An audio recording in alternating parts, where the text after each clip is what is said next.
You need to tear that fence down right now, or I'll start fining you $500 a day.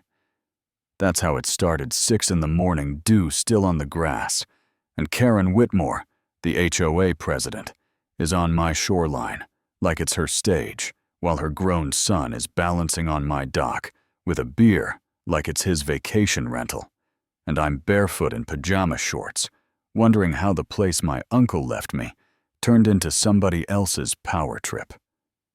She's smiling that tight smile people wear when they've already decided who you are, difficult, confused, new, and I'm staring past her at the water, thinking this is my family's 70 feet of lakefront.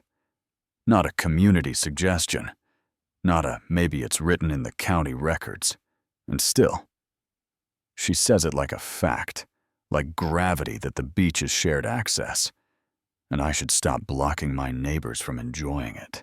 The funny thing about bullies is they never think they're bullying. They think they're maintaining standards.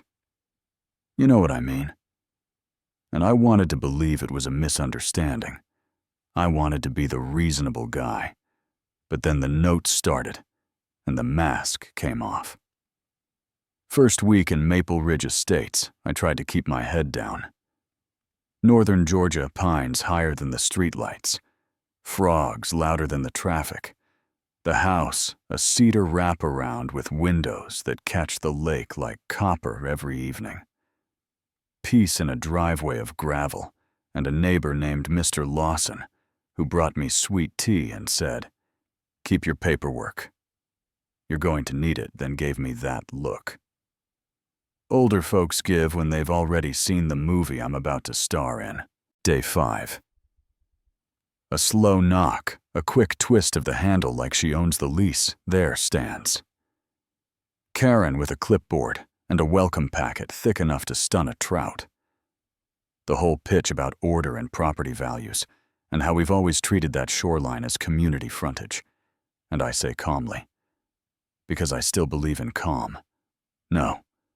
The deed includes the dock and the sand. She pats her smile in place and says, "My uncle had some confusion about that too," which lands like a brick on my tongue, because nothing makes me see red faster than somebody rebranding my facts as confusion. Next morning, a paper is taped to my door at 6 a.m. $500 violation for trash bins visible from the street. A street that curves behind a wall of pine, which means she was in my yard taking photos before sunrise. And yeah, that happened then. A grass-length warning. Then a note about my porch chair's color not being on the approved palette. I save every email. Every photo, because my old job was environmental compliance, and once you've measured silt fence at 7 a.m. in a storm, you learn to love a paper trail. 2 Saturdays later, I step onto my beach, and there's a tent folding chairs, a speaker thumping cheap bass at 11 a.m., and some guy I don't know is standing on my dock, shirtless, beer in hand, grinning at the horizon like it came with his name on it. And I say, "Excuse me, private property." And he doesn't even look ashamed, just says, "My mom said I can be here." And I say, "Who's your mom?" And he shrugs like a prince and says, "Karen. She runs the HOA, the lakefront is community, so I'm good." That was the click for me. Not anger yet, just the realization. I wasn't watching a mistake, I was watching entitlement handed down like a family heirloom. So I called Karen, and she didn't blink. Tyler is enjoying community waterfront. If you interfere, we'll fine you daily and escalate enforcement. That word, enforcement, rolling out of her mouth like she'd deputized herself, and I stood there in my kitchen with the phone warm in my hand and thought, she isn't negotiating. She's announcing a reality she expects me to accept. Certified letter shows up. Heavy paper legal fonts. The HOA has determined my shoreline and dock are shared amenities as any attempt to restrict access triggers $250 a day in fines, plus additional actions. And I read it 3 times because my hands were shaking. Not from fear, from the taste of insult at the back of my throat, because something about a person writing your life in passive voice makes your teeth ache. So I did what I do when I'm done being polite. I built a file. I drove to the county records office with those sad fluorescent lights and the smell of dust and toner. I pulled every document on Lot 27, the 1974 plat, with my 70 feet of shoreline marked private, my uncle's deed, and the transfer to me, any amendments, any easements, and there was nothing for the HOA. No transfer, no vote, no dedication. Just a clean chain that said in plain English, it's yours. And on the drive home, I thought about how confidence isn't paperwork. Confidence is costume jewelry. Shiny until you hold it next to something real. Lawson waved me over that evening and poured coffee and slid a beat-up file box across the table. 7 years of meeting notes he'd kept because he doesn't trust edited minutes. And there it was, scribbled like a footnote. To my life, a closed executive session where Karen and 2 loyal board members clarified that my shoreline would be treated as community access. No membership vote, no notice, no county filing. Just 3 people typing reality and daring the rest of us to argue. And I felt a cold calm settle, because now I knew it wasn't confusion. It was a scheme. I emailed Karen polite as a church usher. I have documentation that may resolve the shoreline issue. Can we meet? And she snapped back fast. Tomorrow, HOA office. The secretary will document. Translation. She wanted a witness for her version. Fine by me. I wanted a witness for the truth, so I slid my phone into my shirt pocket and hit record before I walked in. She sat behind a folding table like a bench judge, hand-steepled voice. Syrupy Jake. You're new. You don't understand how Maple Ridge works when people cooperate. Life is easy when they don't. We enforce. We have over 200 rules. If you keep making this difficult, we'll apply every single one day and night. We will measure your grass with a ruler. We will document parking noise, exterior maintenance. We will make your life very uncomfortable, and I let it hang there. Then I asked the only question that mattered. So, for the record, if I assert my deeded property rights, you will target me with selective enforcement.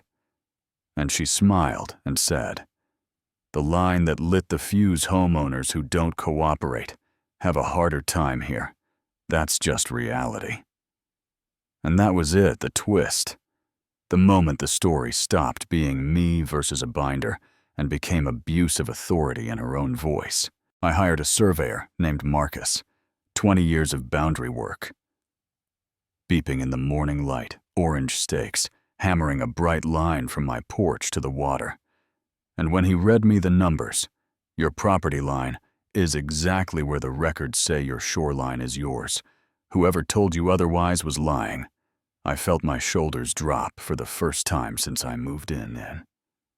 I hired a fence crew, 8 feet of cedar code, compliant clean, and I sent one last email to the board, construction. Begins Monday at 7 a.m. If you have a county-filed document contradicting my deed, please provide it. And of course, she didn't send paper. She sent herself. Red face binder clutched like a weapon. You're not building that fence. I forbid it. And I leaned on the doorframe and said, show me a county filing or get off my porch. Then she tried the soft voice. You don't want to tear the community apart. Think of harmony. Your uncle wouldn't want drama.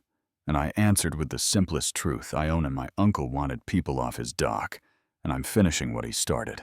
Trucks rolled in at sunrise augers, digging posts, setting the neighborhood drifting out in bathrobes and ball caps to watch, and Tyler stomping down like a kid who showed up late to his own tantrum. What the hell, dude? You can't fence the beach, my friends are coming later. And the crew chief said, without looking up, if you're inside the stakes, you're trespassing. And 20 minutes later, Karen arrived fast enough to threaten her own mailbox, slammed the car door, shouted about illegality and community access and emergency meetings, and I raised my coffee and said loud enough for the hedges to hear, "Great invite. Everyone, I'd love to talk property law in public." 2 days later, the community center is full. 60, maybe 70 people. Folding chairs. Crossed arms that hum. You feel when a crowd thinks it knows the story and came for the verdict. Karen opens. With authority, reads a statement about my unauthorized fence blocking long-standing shared waterfront and how we'll vote tonight to force removal and assess fines. And I just wait, because lies echo best. Right before proof, then I hook up a cheap projector and put the plat map on the wall. Lot 27 outlined like a tattoo. 70 feet of shoreline, labeled private. The room tilts a murmur like a tide. Then I put up the deed, then the HOA covenants listing the actual common areas, streets, playground, the public ramp on the far shore, and not my beach. And when she tries the line about a closed executive session clarifying lake access, I show the handwritten notes from Lawson's box with 3 signatures and 0 homeowners. And I say, that isn't a vote, that's a grab. And then I play the audio, her voice in that same room, promising to make my life miserable if I didn't cooperate. And the oxygen leaves. You can feel it. Heads turn to her. "Not me." Lawson stands and says she fined him $900 over half an inch of fence. A woman says she was written up for Christmas lights and then for arguing. A guy says she threatened to get them flagged for parking in their own driveway. And I ask the only question that matters. Do you have a single county file that says, my shoreline is common property? One piece of paper. And she can't answer. She snaps, "Don't talk about my son," instead, which tells the room everything they needed to know. Someone near the door says motion to remove Karen Whitmore as HOA president, effective immediately for abuse of authority. Someone else says, "Second hands, go up like a wave." The secretary's voice shakes, counting in favor by a landslide, opposed by a handful, abstentions low. And Karen says, "You can't do this. I am this community." And a woman in the second row answers, soft but sharp, "Huh? You were the problem in this community." And just like that, her power is a binder. Nobody wants to carry anymore. The acting board turns to me and says, "For the record, the fence stays the shoreline behind lot. 27 is private. The HOA will not challenge the deed," and I nod. No victory's lap, no speech. I just carry my projector to the parking lot and listen to the night, and I swear the lake sounded different, like boundaries humming back into place. Weeks later, I planted climbing roses along that cedar. My uncle's old plan, and when the first blooms crept up the boards.